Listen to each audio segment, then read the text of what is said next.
Yo, yo, we back. You know, friends on a rampage. It's your boy, Zeno120.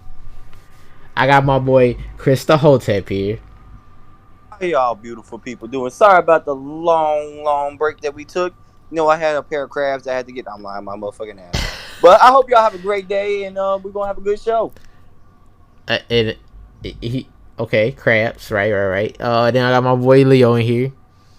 Hey, yo, what's up? Again, sorry for the long wait. We had a emergency wide meeting.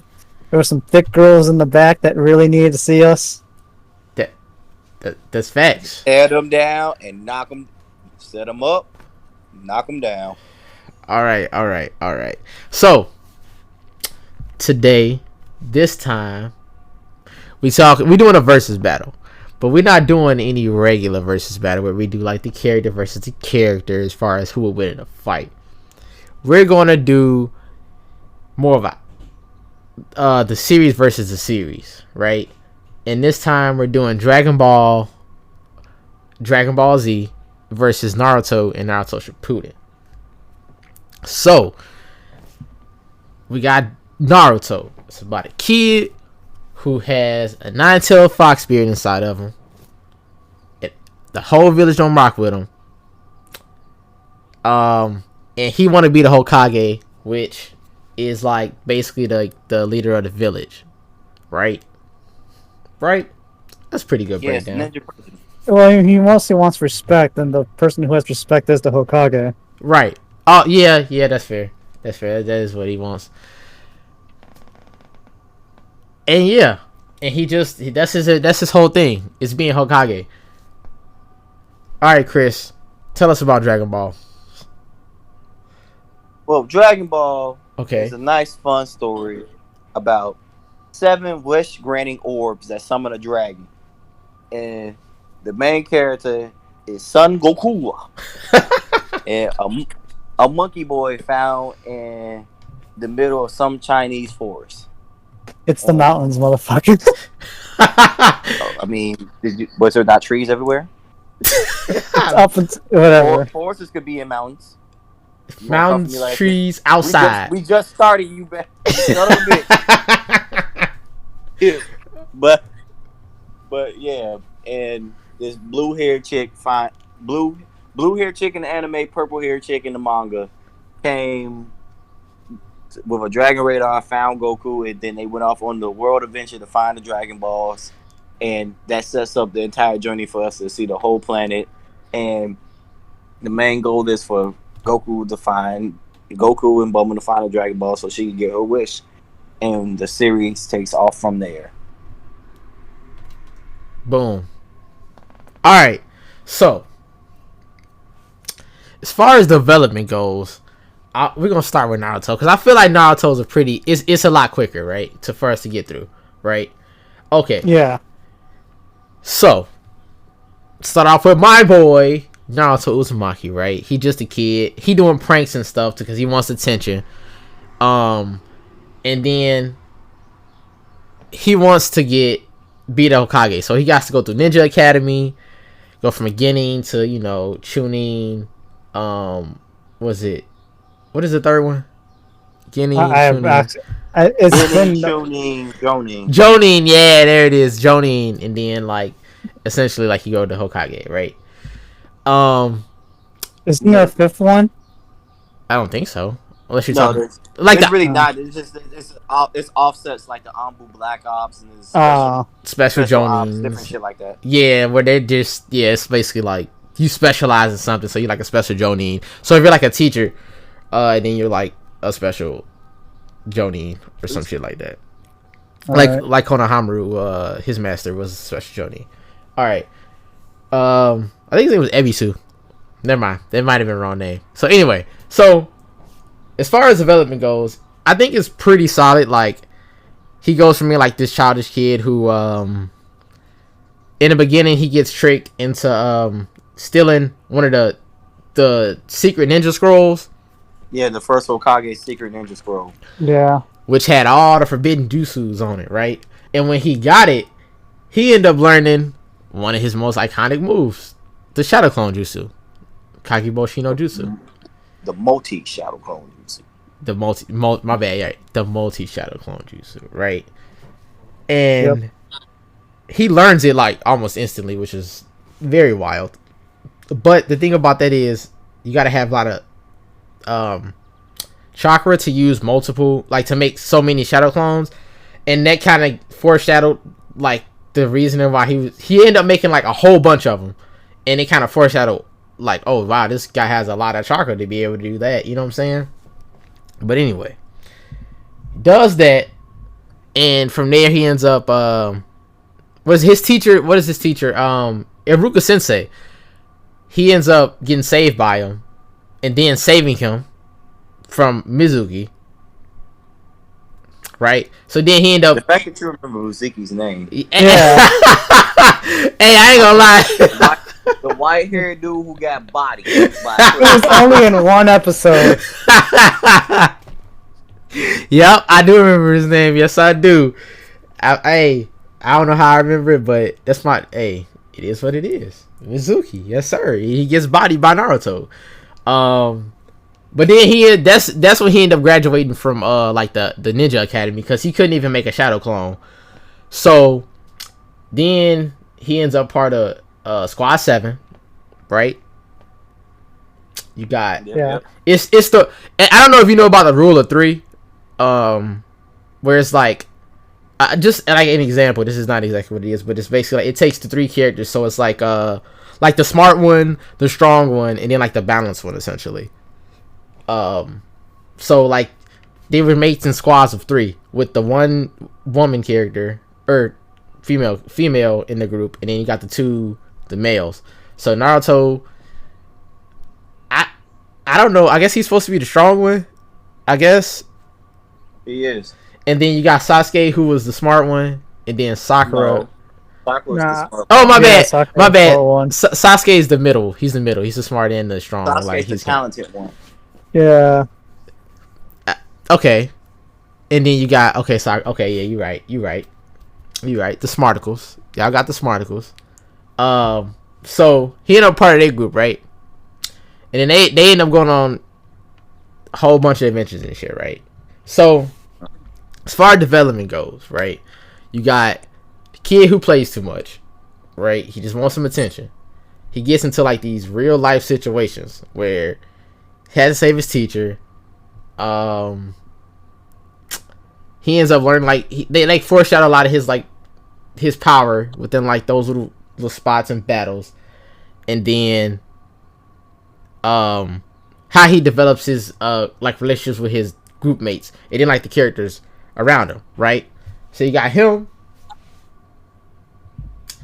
then you got Sasuke, who is like a dual antagonist really, because it's like Naruto and Sasuke, really. And his backstory is his whole clan got murdered by his older brother, and he's out for revenge. But we find out later that don't even matter. Like, that wasn't the whole truth. So, but you got that. It's pretty simple. Like, they just basically went on ninja missions and stuff.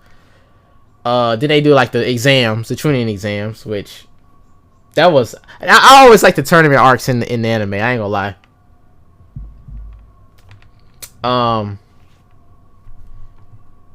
That's probably one of my favorite arcs is the Forest of Death arc. I mean the Forest of Death exam part. Mm-hmm. That's always one of my favorite ones. So then basically they trying to get power. So Naruto basically surpassed Sasuke up until like a certain point. As far as like his ability, so like when he saved him in the forest, Sasuke felt like useless and shit. But then once they get to like the part 3 where they're doing like the prelims, and then the third part where they're actually just fighting against each other, Naruto essentially passes him, and then that's when Sasuke's like, yo, I gotta be strong because I gotta defeat my brother. So he ends up going off with Orochimaru, or well, to go to seek him out so he can get more power, right? And it's pretty streamlined. It's just like this guy wants to be the strongest, want to be Hokage, right? But he's like talentless essentially because he doesn't have anybody to like guide him because he didn't have parents. So you see, like initially he's like the underdog, right? It's the underdog tale, right? Oh, he don't really got nobody. He kind of just like this talentless loser, blah blah blah, and then he just gets better over time. But then you find out he has crazy plot armor. But that's just the beginning, right? Child of Destiny. Yeah, crazy plot armor. Crazy plot armor. And we all have to admit, at the very end, Neji was right. Wait. We not there yet. You're right. We can still say that he does. Right. He does say that in the tournament when they're kids. We all can agree, right? Facts. He said, we're all chosen by destiny, blah, blah, blah. Well, I'm Naruto, and I was born a loser, so I'm going beyond destiny. Yeah, that was supposed to be his story, like the underdog story. It was like the basic, okay, nobody really like him. The underdog. He was bred for success. But we don't know that yet. We didn't know that yet. That's what I'm saying though. That was the whole thing. He was developed to be literally like, oh, the underdog. Yeah, we rooting for him. Like he had some come ups. Like, oh, okay, this one time. Remember that one time he was fighting Haku and he fucking went beast mode. Like the Nine-Tailed Fox came out and he started fighting. You're like, yeah. Like we didn't think nothing of it, but it was like, oh, you know what I'm saying? He'd be a surprise because he actually, even though he wears bright orange, which that makes no sense for him to wear bright orange as a ninja, but that's something totally. I'm not gonna digress, but he actually was a pretty decent ninja when it was just about ninjaing. But basically, yeah, he's just the underdog Dale, you know, classic. You know, he work hard. And you do good, and it was pretty straightforward. I think. I mean, I rewatched it like twice, so I thought it was a pretty straightforward. You know what I'm saying? From zero to hero type thing, basically. Okay. We ain't gonna talk about how this man lived in poverty. Bro, the third Hokage was such a bitch nigga for that shit. He really? Oh my god. He's fucking... okay, whoa, we're not at Shippuden yet. But just for right now, this man Naruto basically lives in the Bronx. Lives in the Bronx by himself, and every once in a while he gets a care package. He gets a small care package to pay rent, and then get some little bit of food, which is not enough. Fucking kid. He's a fucking kid. He's not even 12 yet. He's a child. Yeah, the third Hokage, he definitely did him dirty as hell. Did him dirty as hell. The third Hokage's a hoe for that. And it just don't help that they treated him bad too. Like it'd be different if it was just like, oh, that whole town is nothing but a bunch of fucking snakes and liars. There's only two people in that town I can give it to, and that's the Ruka Sensei. No, and the ramen shop dude. No. It's the ramen dude of Ichiraku. Yeah, he's number one. And that man's number one. He looked out for Naruto. No cap. He looked out for Naruto. The ramen guy. He really did. And Hinata. Because he was the only two that didn't treat him like shit. Fair, yeah. Ruka didn't treat him like shit. He was just like, why is this kid such a dumbass? No. Initially, he didn't fuck with Naruto. He even said, like, oh, I didn't really like you because you had the Nine-Tailed Fox. But then I realized, like, that didn't make any type of sense for me not to like you based on something that you can't control. That's why I didn't say Iruka. Initially. Yeah, initially. But then again, you can't blame him because, you know, his parents did get murked by that same Nine-Tailed Fox. Yeah, but if it wasn't they for... They got murked kind of right in front of his eyes. But if it wasn't for Naruto, everybody would have died, including himself, in front of his eyes. That's true, but, you know, people are irrational. That's what I'm saying. That's why I don't fuck with that village. Hey, Konoha... Hey. Everyone knows the village you want to go to is the village of stone. Honestly, I give you that. Or the Cloud Village, yes sir. Yeah. Oh, no, I Just lied. don't. I lied. They treated B bad. Oh, we too far. We too far. No, All right. They We'll get to that part later, but that village is still cool. fair. That's fair.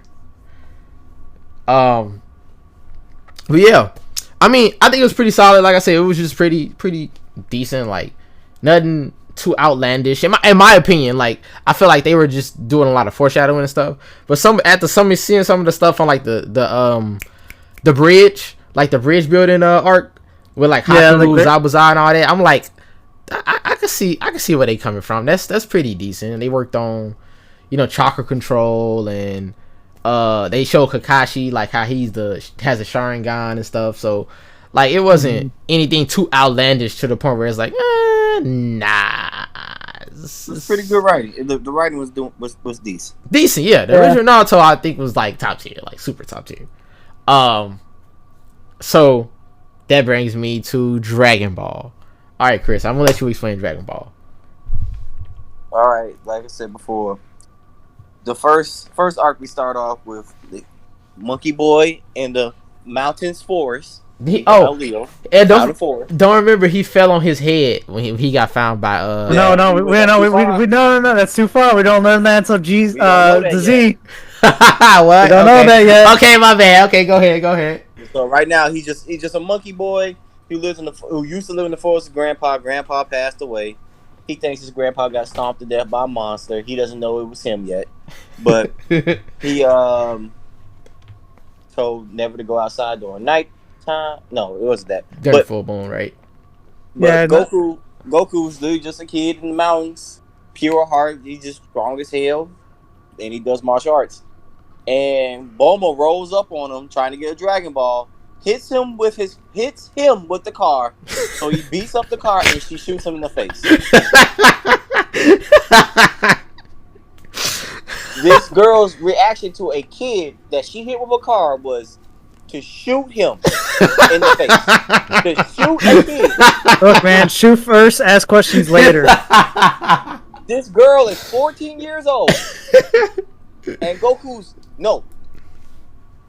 Goku was like 6 or 8. No, he was like 11. No, I thought he's not 11 until later on. Master Roshi. Yeah, he doesn't. I think he was like. Oh, okay, that makes it even worse. So he's like 10 or 9. So he's like 8 or 9, and this 13 or 14-year-old girl rolls up on him and shoots him in the fucking face with a real gun. Attempt 2 kills. And then when he popped back up, she was like, "Oh, you're supposed to be dead." So she was trying to kill him. That's how we start the series off. The violence. We start the series off with this murderous bitch trying to shoot Goku in the face. All because she wants to get her wish granted for her to get a boyfriend. A boyfriend. That is her wish from the Dragon Balls, for her to have a boyfriend. So they become friends. Goku saves her from a pterodactyl or bat monster, or it was something along the lines of that. He saved her from that, and they became cool. And he started traveling with her because that Dragon Ball was his grandpa's Dragon Ball, the 4-star. Mm-hmm. They travel, and they start meeting different people along the way. They meet Oolong, the pig, the shape-shifting pig. They meet Yamcha, who became her first boyfriend, who was abandoned at first. Also another dude just trying to murk Goku on sight. On me. But I don't know what it is with these. And mind you, he was like 16, 17, almost 20. She was 14. He was trying to get up in a young girl's guts. No, wait. It says right here, Bulma's age 16. Goku is like 11. Okay, so Goku first says he's 14, but that's because they retconned it because he doesn't know how to. Yeah, he didn't know how to count. He didn't know how to count. He also didn't know his age either. So okay. Thank you for looking that up. So Goku was 11. So my bad. It still makes it bad. 16-year-old girl tries to murder a 11-year-old boy, shoot him in the face. she shot him straight in the forehead. So she was going for the headshot kill. Runs into Yamcha. They run into multiple other people. No, first it's Pilaf. No, not Pilaf. It is Oolong, the shape-shifting pig. Yep. Yeah. And then it's Yamcha, right? Yeah, then it's Yamcha. Then it's the whole. Then it's fucking what the hell is it called? It's Chi-Chi and the Ox King. Ox King, yeah. They run the Chi-Chi and the Ox King, and that also leads them to Master Roshi. We first see the Kamehameha. Wait, is that when she was like, "Oh, if you win the tournament"? No, that's later. No. That's like way later. That's later. My bad. But no, like, cause what I think it was they visit the Ox King's palace. It's on fire. Nobody knows how to put out the fire. So with the fan, right? They traveled to Master Roshi's to get the rain fan, and he sold it. He sold it, and he sold it. The Master Roshi's just like, all right, I know how to solve this, and it just does the Kamehameha. And ends up blowing up the mountain. Instead of putting the fire out, he blows it up. No, he does put out the fire. The place is still like destroyed from the fire, but like he does put the fire out with the fan. He blew up the mountain. No, he didn't. He didn't. You had the fan. I thought they got the fan because didn't Goku have it on his back? No. The Goku's treasure memento is the power pole, which is based off the actual. You're right. Chinese mythical creature, the Son Goku, the monkey. Yeah, you're right. Yeah. Yeah, he and then we also find out Goku's pure-hearted and Bulma's 100% not because, she tried to murder a child in the face. The only reason we find that out is because of Flying Nimbus. So, Flying Nimbus only allows people with pure hearts on one. I mean, she was not only for that, too, but, like, her wish was to get a fucking boyfriend or an endless supply of strawberries. Goku was just there for the ride. Strawberries. Yeah, he really was just there for the ride. He didn't know what was going on. He didn't. He really didn't. And then some of his character development, he started finding out, like, well, I don't know what I really want to do. I've just been living in these mountains my whole life. Then he started coming into combat and fighting different opponents. He was like, well, I really like martial arts. This is fun. Started training with Master Roshi, and they start entering tournaments and stuff. And you find out how good of a guy he really is and how pure-hearted he is when he ran across a whole army named the Red Rhythm Army trying to take over the world, and they over here messing with people.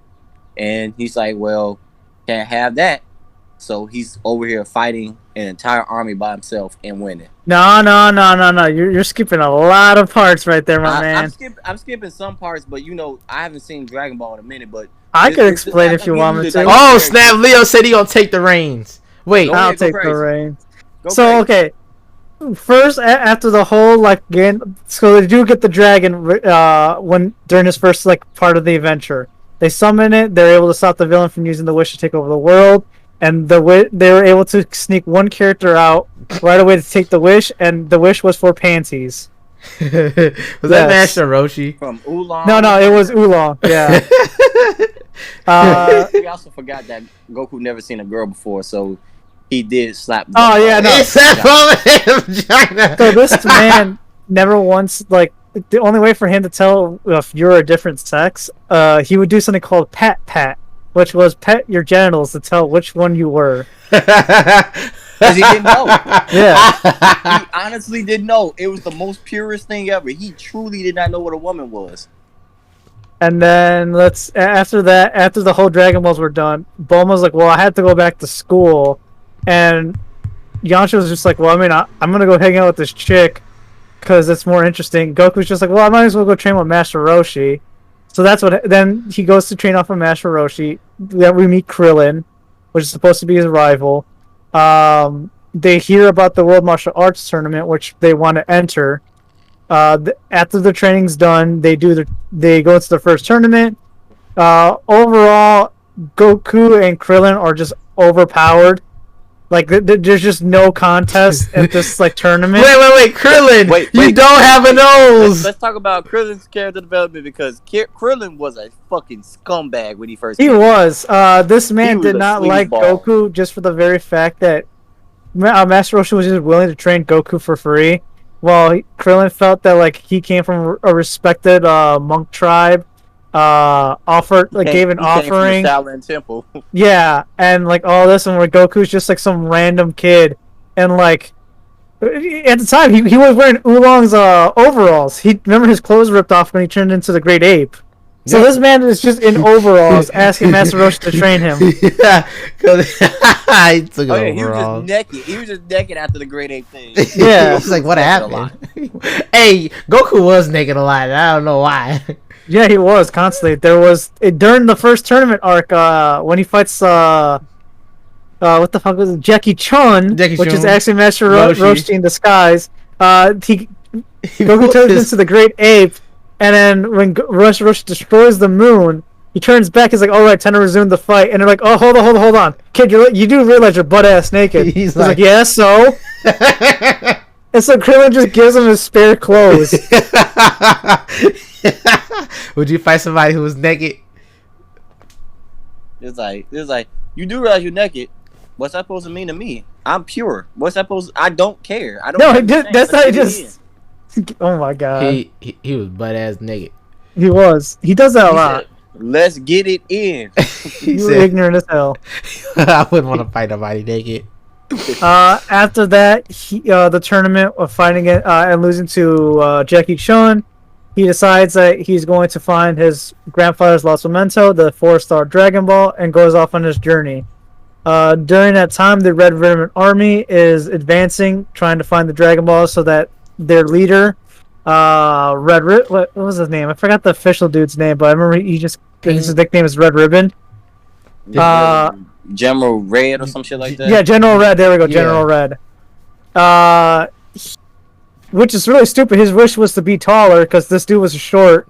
Sounds like he was a midget. Wait a minute. Frieza, yeah, hold on. Oh, wow. No, that was a super that he wishes for that. I know, but I'm just saying. But we just correlated. But so while Red Ribbon Army is advancing to find find all the Dragon Balls, Goku's also looking for his. Goku finds 2, but they're not. I think it's the 2-star ball and the 6-star ball. I believe he finds. While the Red Ribbon Army finds about a total of 3. Goku fights one of their forces and gains one of the Dragon Balls.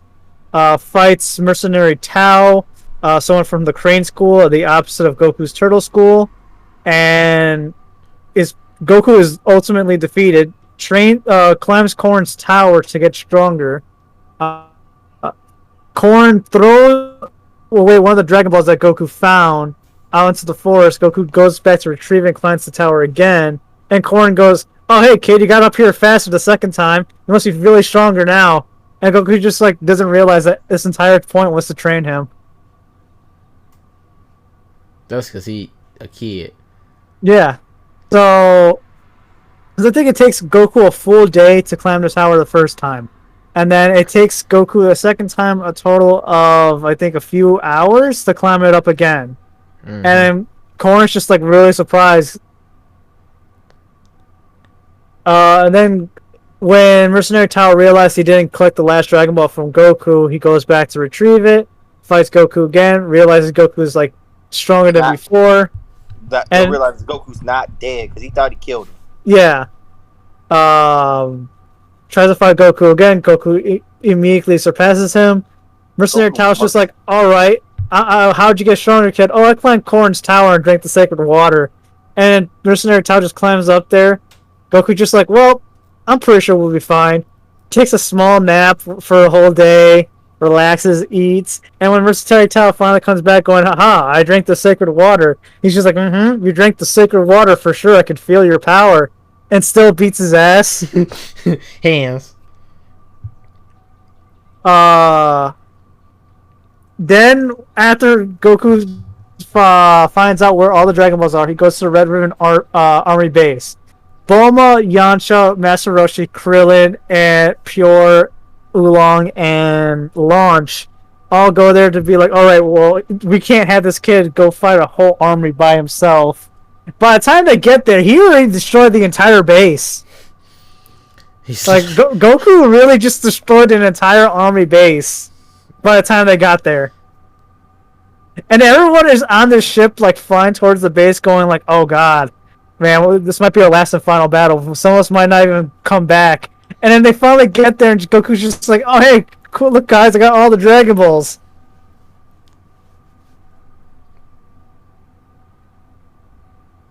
It's great. It is. Mm-hmm. First half before we get to the Piccolo Jr. But I feel like we need to go back to Naruto because we skipped out on Gaara, Sasuke. Well, okay. What I was doing, I was giving an outline real quick, and then I was. That's what I was trying to do, but he went in. Oh, but I went in, yeah. Very important. No. It is, but I was giving it an outline. So like, I was like, okay, he went here, and then in between, I was gonna go, well, how does that compare to the Dragon Ball? You know what I'm saying? Yeah. So okay, so as far as like the first part, right? They got the bridge building. No, well, I would just start with the bridge building because that's where they like it gets more like. That's where it starts happening. Yeah, that's when shit starts happening. So they get to the bridge building arc. They have a mission. It's supposed to be like a C ranked mission where you're just supposed to take this bridge builder there and he's gonna make the bridge. Blah blah blah. You're essentially a bodyguard. Right, a bodyguard, escort mission, not prostitute. But yeah, escort mission. Right. So Naruto, Sasuke, Sakura, Kakashi. Right. This is before we learned about this man's Sharingan. This man's okay. So they're about to leave, and they get attacked by two spies essentially, and Sasuke just bodies the two like without question. He just bodies the two, right? Which shows the clear difference because Naruto froze, Sakura useless, and Sasuke just bodies the two, and then Kakashi comes in and is just like, all right. Okay, now that we're done with that, and then they leave, and as they're walking away, Naruto actually gets poisoned, and instead of him like, oh, I can't believe you're poisoned, blah blah blah, he grabs a kunai, stabs himself, gets it out, and he's like, this mark is gonna be like the display of progression that's gonna make me a better ninja, blah blah blah, and they're all like, so you ready to go or not? So after his little moment. They meet the one, I don't know if this part is really important, but they meet the little kid and like his dog, and some of the people end up helping. They end up letting them stay there for a couple of nights, and so the little kid don't like Naruto. Well, really just everybody be on there with Naruto. Between like all the little kids, Konohamaru, all that, they just be on there with Naruto. Nobody likes Naruto at first, and then they realize he's not a bad dude. Yeah, they just get on there with him. So, but then the thing I like about Naruto is he treats everybody the same. Like he is equal left and rights. So he treats like everybody the same. So like the little kid didn't like him at first, and he's like, I don't care who you are, I'll beat you. Anyway, so they end up like doing training and stuff. So they're like practicing their chakra. So they're learning how to like climb trees and stuff. And this is where we learn Sakura's ability, because they kind of like do like the progression is that you see Sasuke at first, right? And you're like, oh, this guy's really good at combat, and he's not scared to like act. And then you see Sakura's ability, which is she's very good with chakra control, which I would debate she has the best chakra control in the whole series. That's just my opinion. But she initially, when they're learning, Kakashi's teaching them how to climb trees. Sakura does it like first, second try or something. It was like super easy to her. Sasuke's like, why you so good? So he was decent, but he wasn't as good as her. The most hating ass nigga. Yeah, he was. Sasuke, the bitch ass Uchiha. Yeah, he was definitely he was capping, right? Mm-hmm. And then Naruto, he didn't know how to utilize his chakra because well, we found out later. I mean, we learned later on anyway that the Nine-Tailed Fox was messing with his chakra, like his consumption, and then like how he used it. So he wasn't able to use it at first like effectively, but he had so much chakra that it didn't make a difference. So he was able to do certain stuff, but it was like he was using too much. So like initially he kept breaking. Like when he tried to run up the tree, he would just like use too much force and like end up making crevices into the tree instead of actually just running up the tree. He gets better, but like that shows like their difference in ability. Where you like Sakura's like, oh, I'm not a combat specialist, but I can use my chakra very well. Foreshadow. Sasuke is like, he's good, but he's like, but why she better than me? But she not really better than me. So you know that's how that go for him. And Naruto's like, why do I keep using all this chakra? And then you're like, yeah, okay, Naruto, calm down. But see, even before this, like, when they were assigned to Kakashi after the Genin exams, I'm backtracking real quick just for information purposes. When they had to fight Kakashi and get these bells from him, and everybody, because they need to learn how to work as a team. That's what the training was. And so Sasuke, of course, they're like, oh, I'm a Lone Ranger. Sasuke, I'm the fucking Lone Ranger guy. And he was doing pretty good, because Kakashi was like, man, this is pretty good for just like a Genin. Then he used fire style fireball jutsu, and he was like, oh, why the fuck does he know that? You left out because Sasuke and Sakura both dipped off to form a plan. Naruto was like, I'm gonna fight him. No. Because you remember, initially, Sasuke still was on some Lone Ranger shit. Like, oh, no, you're right. Naruto did try to fight him initially. Naruto didn't try to hide. Was the first one that was like, I'm about to put... Yeah, Naruto, yeah, he was trying to put hands on him. Okay, that is true. So everybody's like, all right, 1, 2, 3, go. And so Sakura and Sasuke went ahead to try to formulate a plan, and then Naruto was like, hands. And so yeah, he ended up getting the 1,000 years of death, where he puts his fingers up his butt. Well, Kakashi, his fingers all the way up his ass, which is not okay. From the soccer. He gave him a shocker, all in the pink. I mean, all in the stink. Yep. So he put 4 in the stink. He did put 4 in his thing. So he made Naruto. He blasted him off again, Team Rocket style. And then that's when Sasuke ran up like hands, and then did a fireball jutsu. And Kakashi's like, what the fuck? Why do you know that? And then after them two got bodied essentially, Sakura he was getting jutsu to scare the shit out of Sakura, and she passed out. Sakura got dominated. Like that thing that would continue for all of the series. Yeah, the original Naruto didn't do good like Sakura very well at all. Minus the one situation that I'm gonna get to, but like other than that, they did her kind of dirty. But yeah, they end up. So he tied Naruto to a post because he's like, you're supposed to learn how to be a team. And so they tied him to the post and said, don't you feed him, because if you feed him, everybody fail. And Sasuke was like, I'm gonna feed him anyway, because if we gonna be on teams, we gotta have him at his full power, at full strength. And then, but Naruto didn't like Sasuke because low key he was kind of hating on him, like on the lowest of keys. Because Naruto was like, I won't, because all the women like Sasuke, and he was like, I want women too. But then Sasuke was like, I don't want to like be your friend. I'm just trying to like avenge my family. But Naruto didn't understand that, so I think it was a little bit of miscommunication there. Anyway, so wait, before you continue. One's a dirty orphan that no one loves and lives in a fucking shack. And the other one saw his parents get murked in front of his face, but everybody's like, he's so cool and edgy. He's like, I have trauma, bitch. So he's like, all right, here, you gotta eat so we can work, so we can fight together. And this dumbass bitch, Sakura, I'm sorry, she's fucking useless and she sucks. Well, I don't like Naruto. Sasuke's so cool. Yes, Sasuke, we should feed Naruto because blah, blah, blah. Before then, I ain't feeding that nigga nothing. Yeah, she was like, I ain't about to fail because he inadequate, his trash ass. So yeah, that's he not wrong. Why Naruto gotta be a dirty orphan? So yeah, so basically that was the whole thing. The whole thing was Kakashi was trying to get them to work together, and that was like the first step. And so he was like, I'm gonna let y'all pass because y'all essentially are working as a team now. You finally get it. So, on to the bridge builder part, right?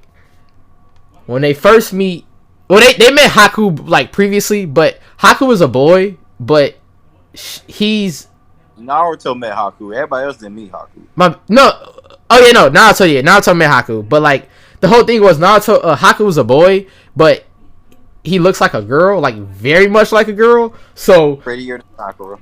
Yeah, it was pretty. That's what they said in the show. No homo. Oh, the homo.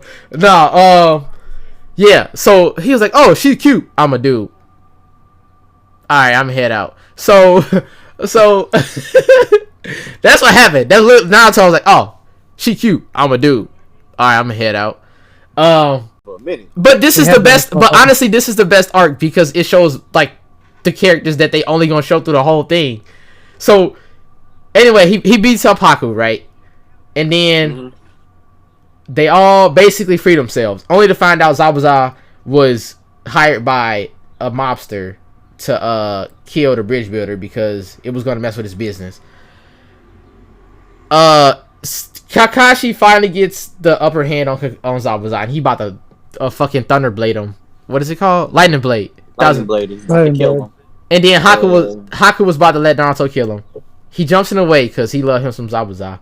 That's his he went to go save his dad. And then that's when Zabuza was like, I have a heart. So then he ended up killing the mob boss. Yeah, he ended up killing the gangster after, murdering a whole bunch of other gangsters with a kunai in his mouth because he ain't had no more arms. And so then he was like, all right, that's my last wish. Put me next to Haku because that's my boy. And then that's when Naruto learns. I think that's when he realized talk no jutsu might work. I just feel like that's kind of his epiphany moment. 2, talk no jutsu. He talk no jutsu. You know what I'm talking about, damn it. So then we also saw how political the world was with money, wars, and keeping conflict going so people could stay in business. So basically, keeping some bullshit going so motherfuckers can make money. Basically. Then you got each character has their own thing. What sets them apart from the rest, right? Because that's what the supposed thing was like. Sasuke, then his Sharingan unlocked. Kakashi having a Sharingan, but not being a Uchiha. Different things of that nature. So that was I want to say that was one of the biggest arcs for Naruto in my opinion, as far as the beginning goes. And then it goes to the tuning exams, which part 1 was kind of funny, where they introduced the extra characters because they're extra. Let's just be honest. I was gonna say the second arc set up basically what Naruto could have become if he gave into hate and the concept of hard work and destiny. Yeah. So yeah, they introduced the extra characters. You got the Rock Lee, Neji, Gaara, who's supposed to be like Naruto's counterpart if he chose hatred instead of if he chose violence instead of jokes, he'd be Gaara. I mean, you mean if he gave in to all that evil shit that was going on, because basically they was getting treated the same, except he didn't almost get killed. Gaara's dad wasn't dead, and he told his uncle to try to kill him after his uncle was the only person that loved him. That's just like if Aruka Sensei was like, all right, fuck Naruto, I'm about to kill this nigga right now. that would destroy you. That would actually destroy you because that's the one person who showed you love. Facts. Yeah. Big facts. But that's what I'm saying. But yeah, I think Gaara was the main character for that arc as far as the progression for Naruto. Yeah, and him. And itself. Sasuke. In itself, well, I think Naruto's always kind of like Sasuke's counterpart, where it's the reason I say Sasuke, him fighting the Jinchuriki, and then the big climactic fight at the end with Naruto versus Gaara, and Naruto surpassing Sasuke in every which way possible because Gaara was way stronger than him. No, was going to kill Sasuke. Wait, the reason I say it's not necessarily Gaara itself, but it's Naruto is because he wasn't comparing himself to Gaara. Like, oh, we knew he was like the scariest, blah blah blah. But like, Gaara fought Naruto after he fought Sasuke, and Naruto beat him. And so it was like, wait, he could beat him, but I can't. Oh hell no! I was gonna say that because during the fight he was literally watching like, when you get this strong. This is not the same person I know. Blah blah blah. Oh, okay. I see what you mean. Okay, I see what you mean. That also got me really pissed off because after the whole thing happens, after everyone's out of the hospital, Sakura legit comes up to Sasuke going, "Thank you for saving me. I know it was you." And Sasuke just goes, "Dead ass. That was not me. That was all Naruto." And Sakura's just like, "There's no credit for some shit I didn't do." No. And Sakura's like, "There's no way that Thunderhead really did it. There's no way. He's useless." And Sasuke just gets so fucking pissed and just leaves her there. Yeah. See, but okay. Because they had wait. One more thing before, because like I said, we gotta. Wait. I was gonna wrap it up real quick. First part is the training exams was the written test to see how well they can be a ninja, which that becomes obsolete later. The second part is see how well they can work together and gather, like orienteering basically. That part is where Sasuke got the curse mark. 1, 2. That's when Naruto saved Sasuke and Sakura from the snake. Which I think that was part 1 of what you're discussing when he was fighting Gaara. That's where the jealousy started showing up. Exactly. Sasuke froze and Naruto moved. Reacted. Yeah, it was the flip from the first arc where, you know, when the two bandits fought and Naruto froze, Sasuke got the bandits. This time Sasuke froze and Naruto got the snake, and it was like that was supposed to be the flip. And Naruto was the first one who says, "All right, 1 to 3, Sane. I don't care. Hands. Yeah. Oh hard. Let's get it in." To be fair, Sasuke was giving Orochimaru them fingers. Not at first. No, he was. Remember, because he tied him to a tree and used the fire style and then blew his face off. That was after Naruto fought him. Oh yeah, because that was with the snake, right? He okay. Calling himself a bitch. Yeah, you're right. You're right. I really just let Naruto just show. No, hell no. Let me show my talents. Yeah, you're right. So at first, yeah, you're right. Orochimaru showed up and just straight up intimidated this man so bad that he was just gonna let him kill him. Yeah. He was basically a deer in the headlights. Yeah, you're right. And then Naruto had to save them from the snake, and then it was like, oh no, I gotta get these hands. You ain't about to do me. So that was like their progression for that. And then the third part was the prelims, and then like the prelims were like that really, those were just there just to show like the side characters fighting styles and stuff. That's just extra shit. And then they got to the end when they end up fighting Neji and then Gaara.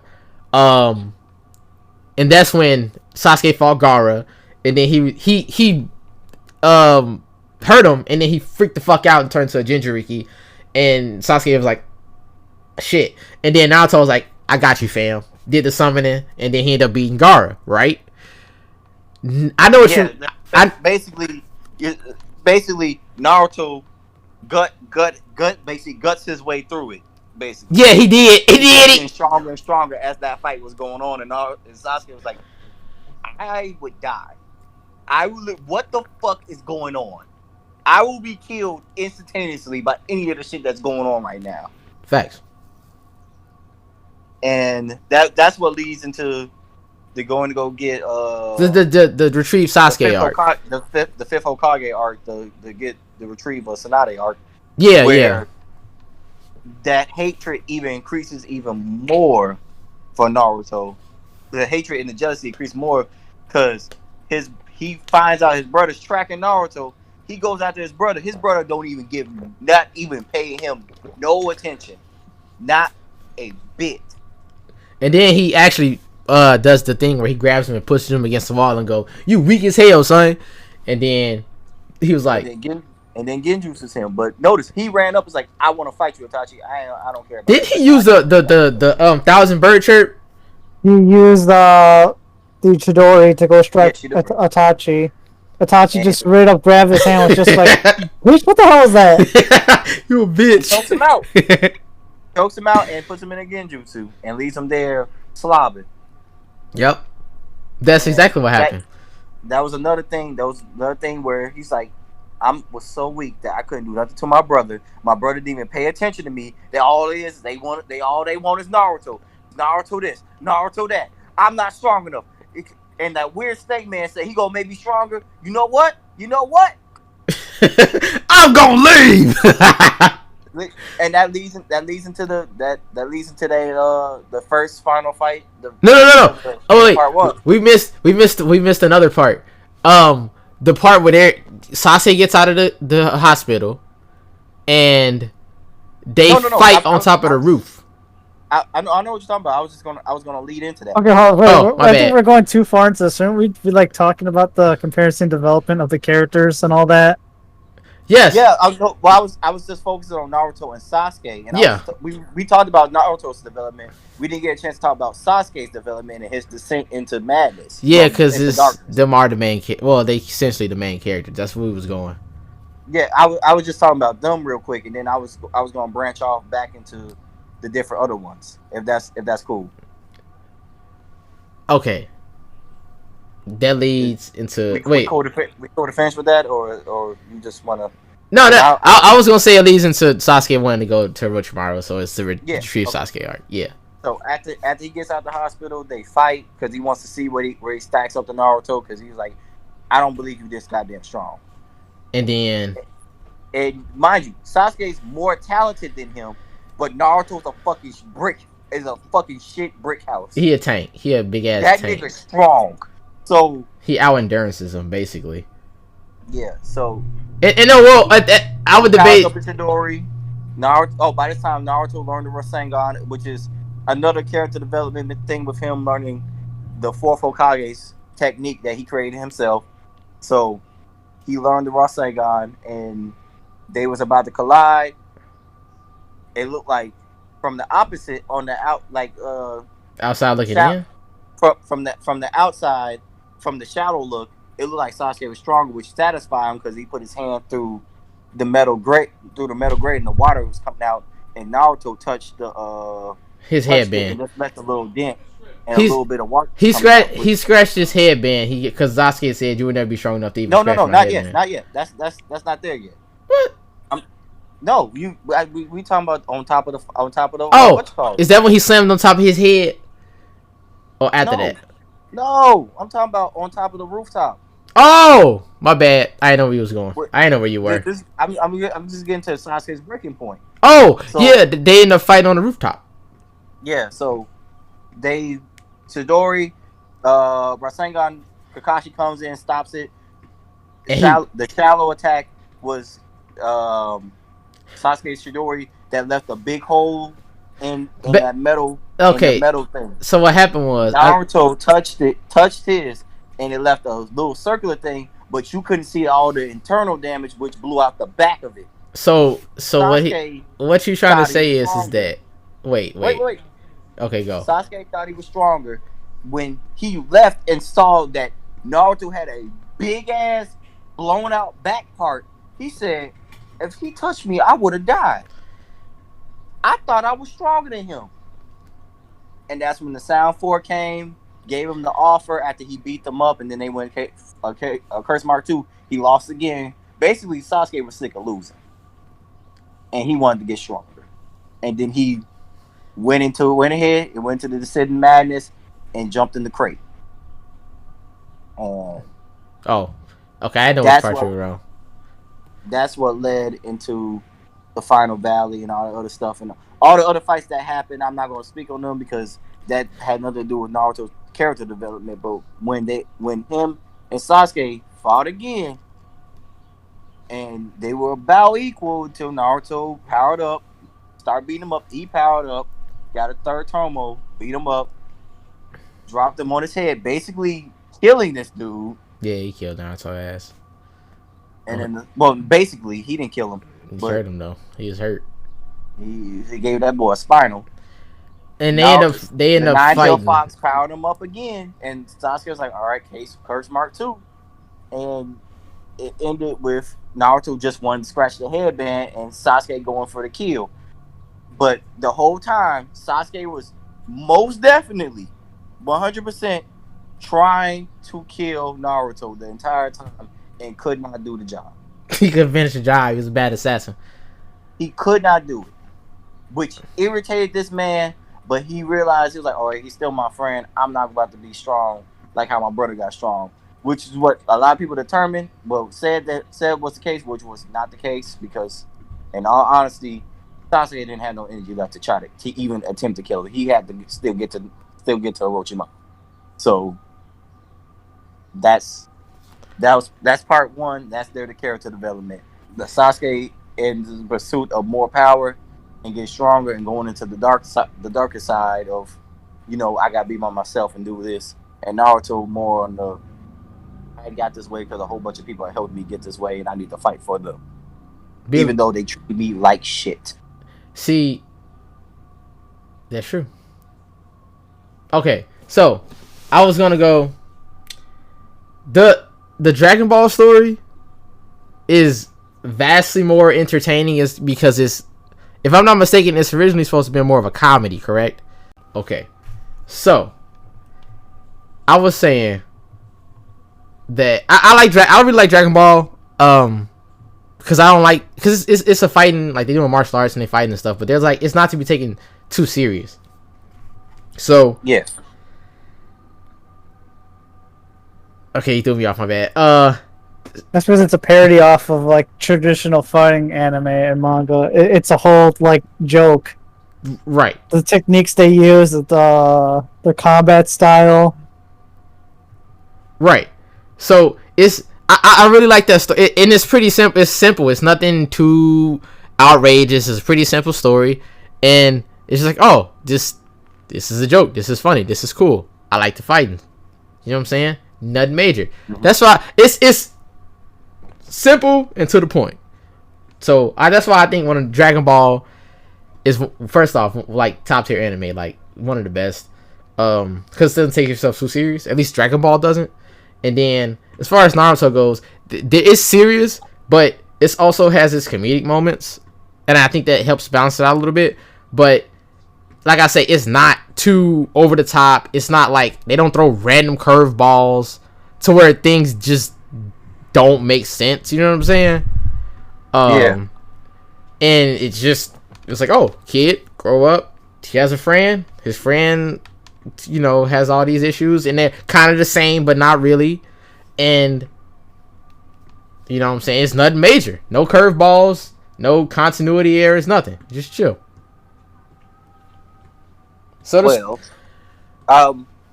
okay, I kind of went in with Sasuke and Naruto. Do you mind if I could just go in a little bit more with Goku, because we kind of left out a couple things? I actually wanted to get to the part where because was it pre-time skip? Because don't they do a time skip in Dragon Ball, right? They do. There's like a slight few time skips. Like a year passes, or like 2 years or whatever. Yeah. Oh no, there's the year time pass, which was the one after the first tournament. Second tournament, and then yeah, and then no, there's the first one because it's a whole year passes by while he's looking for the Dragon Balls because he has to wait. And then the second time skip is when he's like a teen, like an adult, like 18 years old. When he fights Piccolo. Wait, you left out when he was 16, and this is after the Ten Shinhan World Tournament. Then there was the other one that's when the whole Piccolo Jr. stuff started happening. Yeah, no, it was 3 years. No, it was 3 years later. No, Piccolo Jr. was 3 years later. It was the Piccolo stuff that happened a year later after the Ten Shinhan stuff. Remember? No, it was the Red Ribbon Army, and then there was a tournament when he fought Ten Shinhan, and it was a year later when the whole Piccolo thing started. Yeah, that was a time skip right there. That was a year time skip. And it was 3 years. They time skip again once he met Kami. Yeah. Okay. I was just making sure we got everything in order, because I don't want to be confused. Okay, we got the... So, which part did we leave? The Red Ribbon. The Piccolo Jr. Did we talk about Piccolo Jr.? No, we didn't. We didn't even talk about Piccolo, because that was important for like Goku's development. Okay, Piccolo. Go.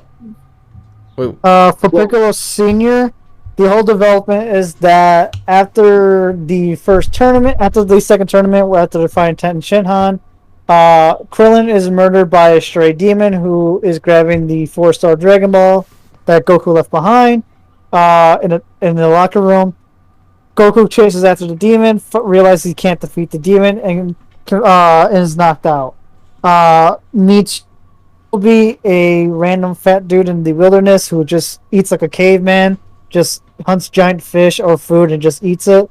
And he's strong as fuck because he killed one of the other demons that showed up on him. Yeah. And in response, Goku asks him if he can take him to Corn Sour to possibly get stronger and train to help fight against King Piccolo and his demon forces. While that was happening, Tien Shinhan, Master Roshi, and Yamcha were training to and tracking down what King Piccolo was doing. Goku is finally rises at Corn's tower and has Yajirobe carry him while Yajirobe climbs up the tower. Corn gives Goku a senzu bean and is able to heal him up and explains that there's no point in training Goku, there's not enough time, and there's no real source that will unlock his true potential unless he goes into get the actual sacred water, where Goku has to enter a maze-like system that weighs heavy on his conscience, but it doesn't affect Goku since Goku is a pure of heart. Yajirobe is constantly scared of while traveling through the maze. At the very end, Goku confronts the water demon that tells him, like, alright, if you drink this, your latent potential will be unlocked. But there's also a high possibility that you will die.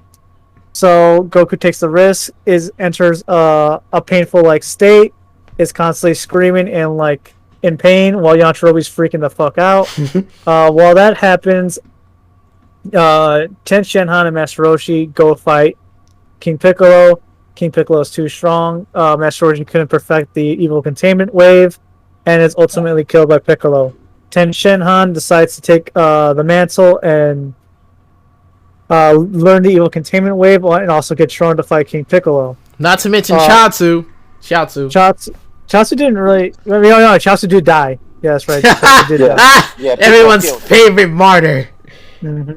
And then Goku finally wakes up from his pain coma, realizes his like strength has rose significantly, and just goes, "We gotta go," and then just heads off. If I'm correct, he did fight Piccolo before he made the wish to become younger, right? Yes, because when they were doing before, because while Goku was in this pain coma, Master Roshi and everyone was trying to gather the Dragon Balls to wish Krillin back to life, and also stop King Piccolo from gathering the Dragon Balls. They ultimately fail. King Piccolo regains his youth and his youth, like his prime strength back, before he was like old and jaded. Ten Shenhan goes to train to learn and perfect the evil containment wave. At the very end, while Goku's heading back, Ten Shenhan decides to fight King Piccolo, but fights one of his demons. Ten Shenhan just gets his ass beat hard, like it is a slobber knocker. Goku comes in, easily defeats the demon with like a few hits, and then just it goes from that point on in time of like, this kid's far stronger than when I fought him in the tournament. Goku and King Piccolo have like a traumatic fight. The end result is Goku using, I forgot the damn technique's name. It's basically just a dragon fist. It's close to the dragon fist, yeah. But at the last second before King Piccolo died, he spat out an egg and threw it somewhere far away, hoping that it would that one day when it grows up, it will complete its mission, his task. Yeah, his mission. Goku is knocked out. He's put back at Corn's tower. Corn tells him like, "Hey kid, that was a pretty good fight." But King Piccolo is still not dead. Like before you killed him, he like spat out the egg, and this kid's gonna be far more powerful than you. So Goku learns that he can go train with Kami. Needs the power pole that Tien Shenhan took back at Master Roshi's place. And for those who don't know, Kami in translation means God. Yeah, like legit, this guy is the god of Earth. Like Billy, he's the defender. Yeah, Billy. And it's funny too because everyone's congratulating Goku for like saving the Earth and all that. And Goku just goes, that's not important right now. I'm gonna go train with God. And everyone's just like, does this man really just go say he's gonna go train with God? Yes, and then he does. Yes, he does for 3 years. Was he 12? No, 13, Goku 13, is right? 16. no, he Yeah, was he was 16. because he No. was 19 when he with the neck after the time skip. Oh, No, okay. he's 18. He's 18 when he with the whole tournament with Piccolo. He's So- 18. No, my bad. So pre-time skip, he was 15. Then it was 3 years. Then he's 18. Yeah. Okay. Because only reason Oh, no, I say it's 15. Oh, that's not 16. the only reason I say that is because I know you're going. This is coming up, but isn't it it's a scene where like, was it Bulma, Master Roshi? I might be too early, but it's like raining. And Right? no, never mind. Don't even worry about it. Oh, you mean when they first meet up at the tournament after not seeing each other? Yeah, for 3 years? That's coming up. Yeah, like they haven't seen each other for 3 years. Yeah. Bulma's like, basically just hot adult. Master Roshi's there. Oolong's there. Yamcha comes in. Oh no, I think the first one to come in is Krillin, and he didn't really get that tall. Yeah. Like he's still short. I think then it's Yamcha, then Chen Xianhan, and then while the tournament is about to like close in like 10 minutes, Goku finally comes up and it's just like, "Hey guys, what's up?" And And they're everyone's like, just like, "Who the hell are you?" "You're like, does anyone know this guy?" And then Goku's just like, "Oh come on, you guys don't really recognize me." Takes off like the turban he's wearing. Yeah. And he's And all his, tall like- and stuff. He's tall and they all recognize him by his hair. Yep. Yes. Good times. Okay. Yeah, like the whole tournament begins. The tournament really ain't shit. It's just who's gonna fight King Piccolo. Tien Shinhan thinks he's stronger than Goku because after all these years, and Goku just goes, "Hold on, wait, let me take off these weighted Wait, clothes." he does the Rock Lee. Haha. I'm not lying. Like, before the fight even begins, Goku just goes, hold on, let me just take off these weighted clothes. I'm just getting tired of wearing them." And he's just like, "There's no point in like trying to scare me like that. It's probably just like 10 pounds on you." Takes off like the shirt. It's 120 kilos. Uh-huh. The boots were 80 kilos each, and the wristbands were 40. He was like, "Oh shit." And everyone just goes, "What the fuck is wrong with this man?"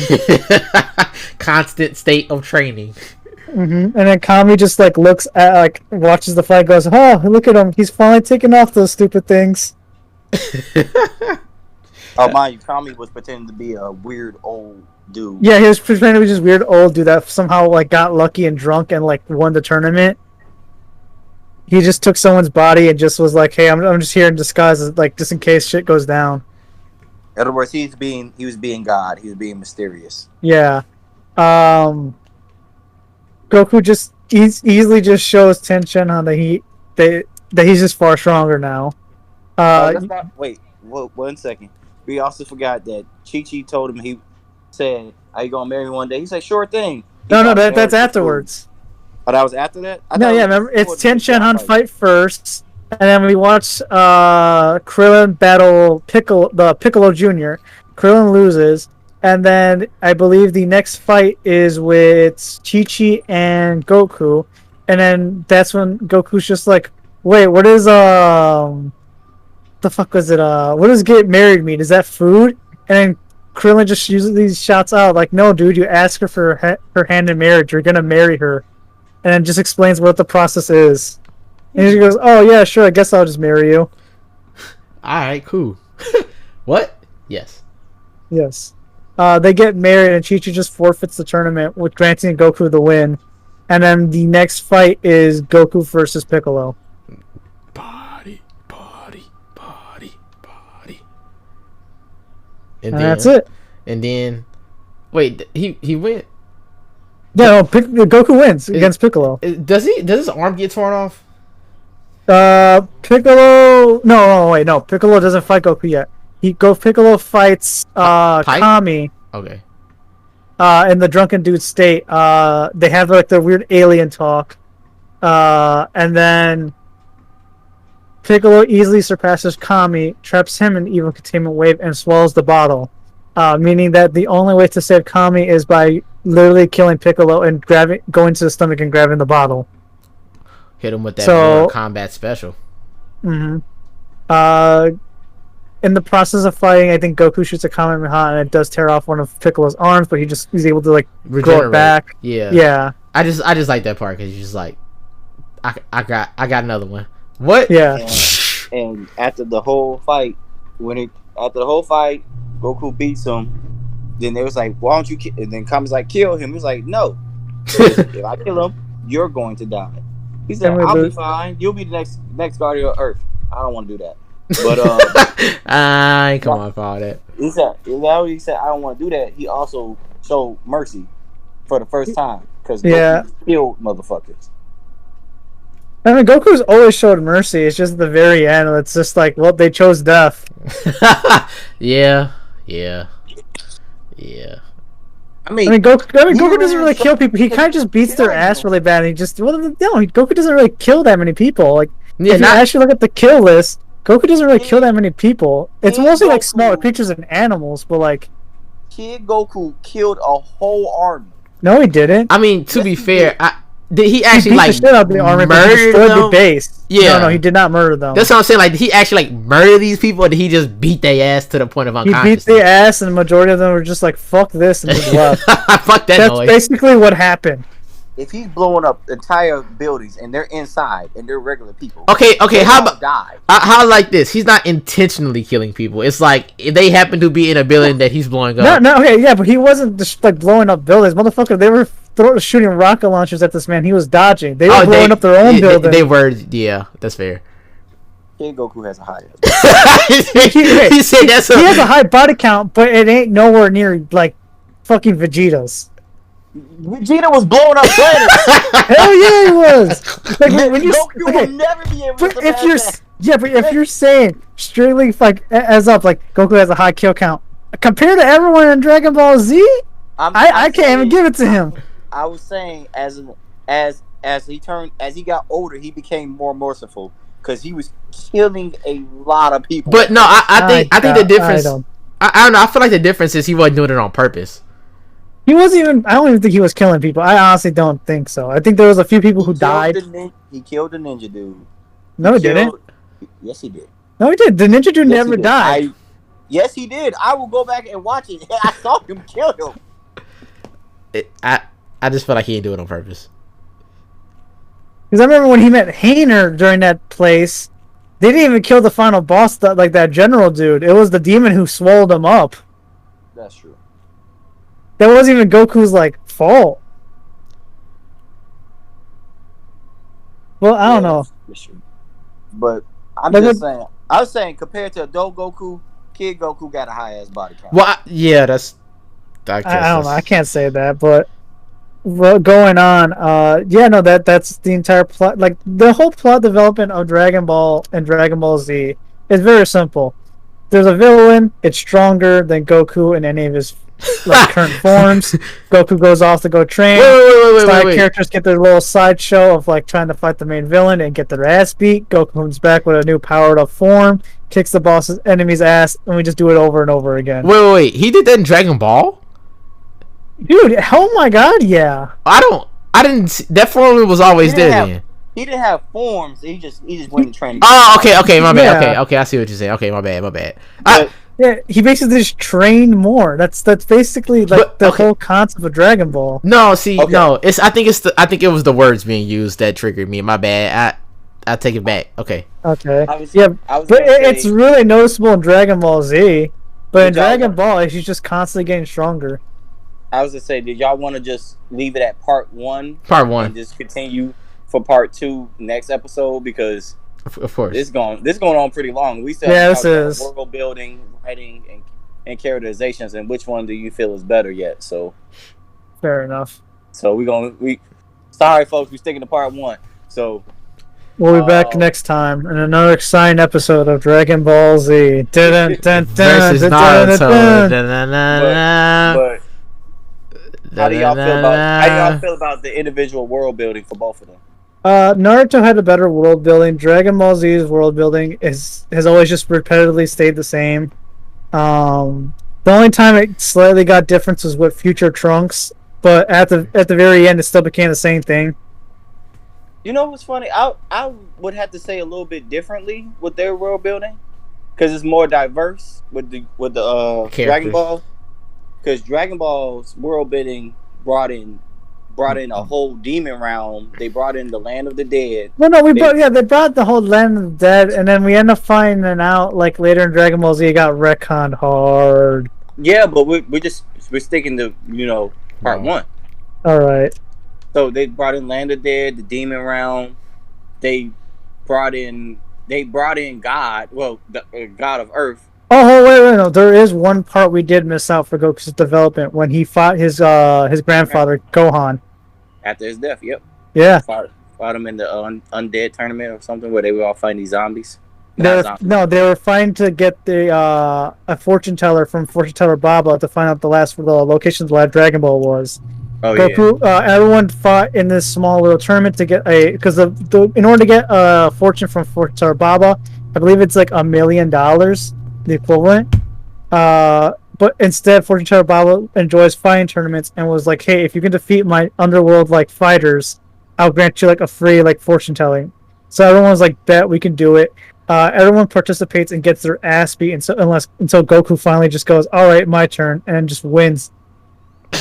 And at the very end, his last fight is against his grandfather, who came back for a day to help out Fortune Teller Baba. And I also see his grandson one more time. Yeah, so Goku was just like, "How does he know all my moves and all my tricks? And why is he doing the same exact thing?" And then eventually his grandpa grabs his tail and goes, "Huh, you didn't really train your tail, did you? I already told you that was your horrible weakness." And Goku immediately realizes that's his grandfather. Oh yeah, he ended up training up his tail after that too. Yeah. We forgot about that, but all right, that's true. That's all true. But like I said, with their world building, they have undead, the land of the dead. They have super big, diverse cities, and not just cities, different continents, different people areas. You have human animal hybrids. You got dinosaurs walking around. So with flying cars everywhere. Flying cars. It's futuristic, but it's also primitive. Prehistoric. Yeah. Prehistoric, but it's also fantasy-like, and it's also fantasy and sci-fi all in one big caboodle. So in my opinion, I think Dragon Ball has a better world building aspect because it's more interesting. It's more stuff there. They have more factors to it versus just it's like you say, the dinosaurs, which is totally like you go from literally one part of the world to the next, and you got flying cars, and then you get the other parts just like. And on the other side, you got fucking dinosaurs walking around. Dinosaurs just chilling. I'm trying to think which one's a better place to live in. And I think the Naruto will be better to live in because let's be honest here, everyone only ever targets the Leaf Village. Hey, look, I was gonna talk about the Naruto world building because Naruto's world building, it's okay, but it's literally ninjas.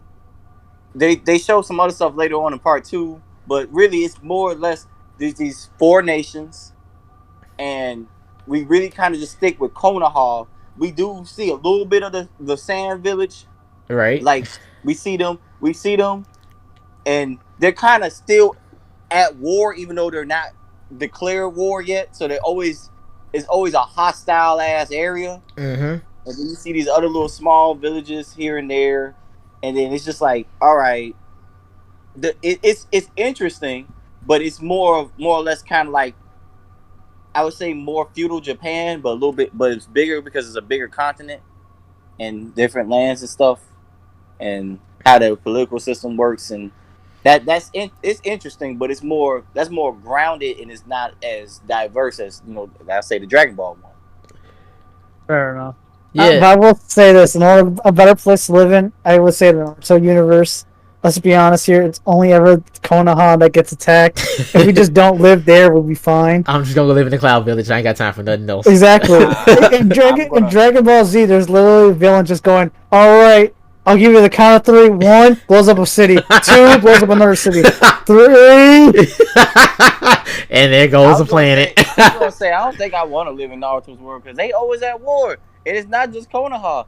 People in the Rain Village just been chilling, blah blah blah. Hey, we coming in your house and invading, but we don't have nothing to do with this war. Fuck up.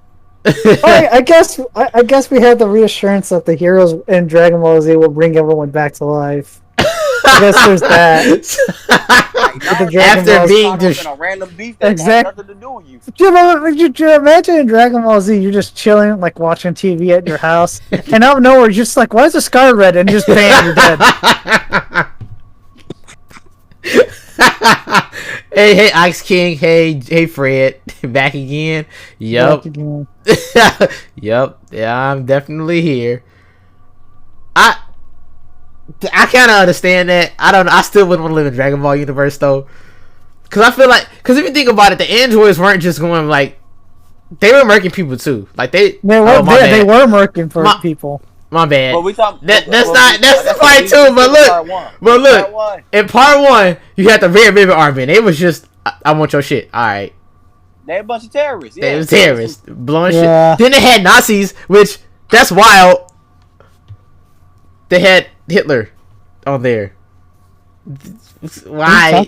Don't they have? He's talking about the movie. Oh, that's the movie? Oh, see, I never watched the Dragon Ball movies. I never watched the Dragon Ball movies, but they had Hitler in one of the Dragon Ball movies, and I'm just like, y'all savage as fuck. But then they had to cut that out. Anyway, no, I don't know. I feel like I'd rather live in Naruto universe. I just go in one of the villages and just be chilling. I'd rather be in the Dragon Ball universe. It's more whimsical. I'd rather not be just chilling at home and then just a group of ninjas rolls up in my shit talking about something. Get out. Yeah, we're gonna kill you and eat all your food. Nigga! Stab. Fair enough. I just see it as the only place that's constantly getting torn up is Konoha, and I'm just like, if we just don't live over there, we'll be good. But that's not true, because that's what I meant by the world building in part one. You don't see all the other ones fighting because all of them be fighting each other. Yeah. Because you got the land of fire, the land of what? Like what is the land of fire, the land of waves, earth, the land of steel. That's fucking. There's too many lands. And the land of clouds. So it's just like that they don't actually really venture out into either. Like they talk about them, and they got like certain episodes of like a movie or something, but like at least in Dragon Ball, you go to Namek and you're like, oh, this is Namek, and then like they explain certain stuff. Oh, god damn it, my bad. Look, my bad. I'm just saying. Look, my bad. But yeah, I don't know. Alright, let's just. We'll be finding out more again in part 2 of Dragon Ball Z. Wait. Okay, so I say world building is better in Dragon Ball. You both say world building better. No. You said no. You said world building, like as far as. I'll say Dragon Ball Z. I actually prefer Dragon Ball Z's. No, I just to live there. Nah, I don't want to die by a random death beam. No, that's what I thought you were saying. World building, as in the overall landscape, like the variety, how they expand on certain things. Yeah. I would say Dragon Ball does it a little better than Naruto as far as. So Dragon Ball got better world building. I think they do. Just okay. Yeah. Leo, do you agree as well? Naruto's world building is like pretty big, and it's still always ever expansive. I agree with that, but I enjoyed the whimsical part of Dragon Ball, so I'll just stay with that. So you're going to say, okay, all right. So I say, so that's the world building. What about the characterization and character development?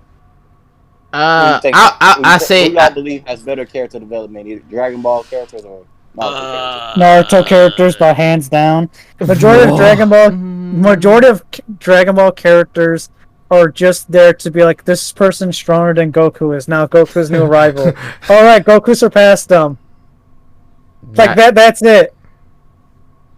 I would say Naruto's characters are more complex, so I'll go with Naruto for right now. Until we get to part 2.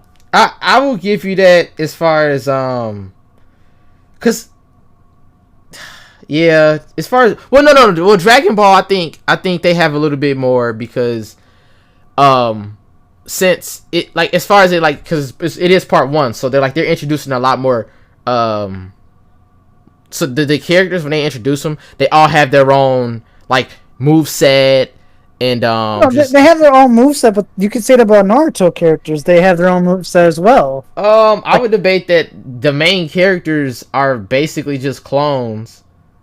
Well, no, like if you look at Shiba, he had the dog. Kiba. Who's the dude? Kiba. Who No, had no, the dogs? you talking about damn. But I'm talking about characters, as in everyone, all the characters. Yeah. No, I was saying like who has better characters like ones we can. Who has better character development? Right? Their characters the best. No, I'd probably say Naruto too. Yeah, you're right. I was in terms thinking of characters and their backstory, even not even just Naruto himself, like in terms of characters and like their whole entire backstories and like why they're fighting, why they're doing this. You had to give it to Naruto. Majority of Dragon Ball's like reasons of like why I'm doing this. I want to wish for a girlfriend. I want to wish for a boyfriend. I want money. I want total power. They're not very It's not a very. They're not complex. They do have some deep stuff over there, but it's not as complex as in Naruto. Yeah, it's one dimensional. I see what you're saying. Yeah, it's pretty one dimensional. Yeah, I'll give you that. So I agree. Naruto does have a better like storytelling aspect. As far as like just with that being the case, like as far as the storytelling goes, I would just say that. That's what I'm about to say. That's like the final thing was writing. Oh yeah. Naruto. Yeah, final thing, writing Naruto or Dragon Ball, and that's basically how the story's being portrayed. Character development, world building. We're throwing all that stuff together. Who you think has more proficiently told the story better? Honestly, Naruto, dude. I'm not even gonna lie. I love Dragon Ball, but Naruto's probably the only anime that's like 5,000 episodes that I would probably rewatch. You mean 500 episodes? I say, including the fillers. I watched all the fillers.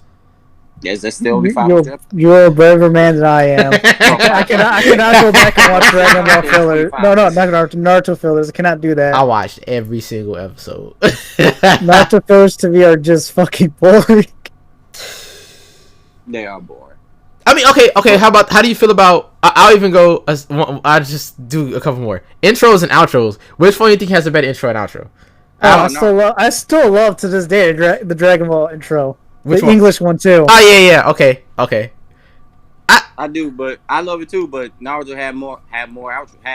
So yeah, they have. You are my friend. Oh, guys, I swear you are my friend. That's the only one I cannot get out of my head. I love Fighting Dreamers. Fighting Dreamers is legit too. Fighting Dreamers is a good one. We didn't say who had the best writing so far. Naruto. I said Naruto. Naruto. It's Naruto. Well, okay, wait. Okay.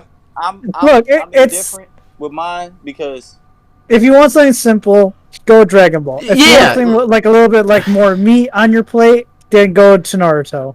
Yeah, I'll say that because I was like, I find the simplicity very nice. Yeah, I'll give you that because it's not super heavy where convoluted or anything. So much backstory that has to keep happening over and over and over again. Yeah, there's very few points in Dragon Ball. There's a lot of explaining to do. It's all pretty simple, or it's just chalked up to weird fucking magic. Yeah. Their power structure is pretty simply explained out. Because once we get to part 2, Naruto got problems. He said Naruto got some motherfucking problems. He said Naruto got problems. No problems. No, you're right.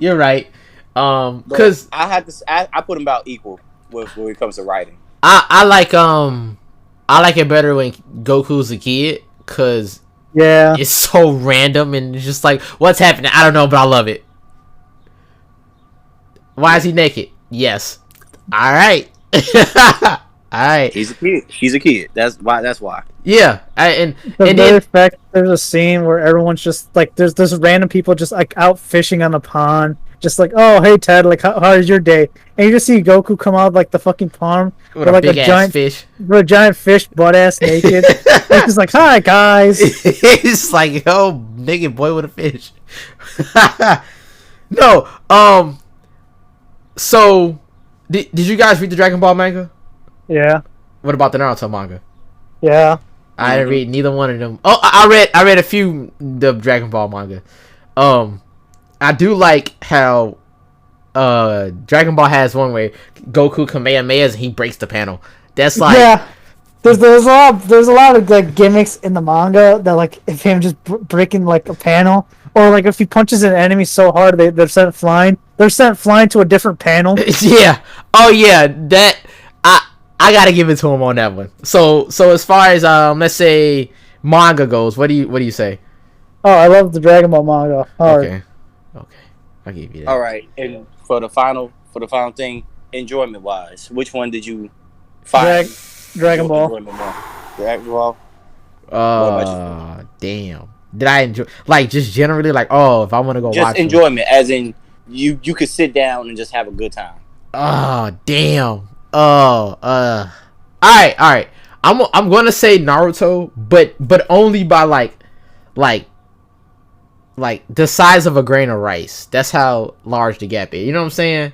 So a very small margin. Naruto peaks out for your enjoyment. Yeah.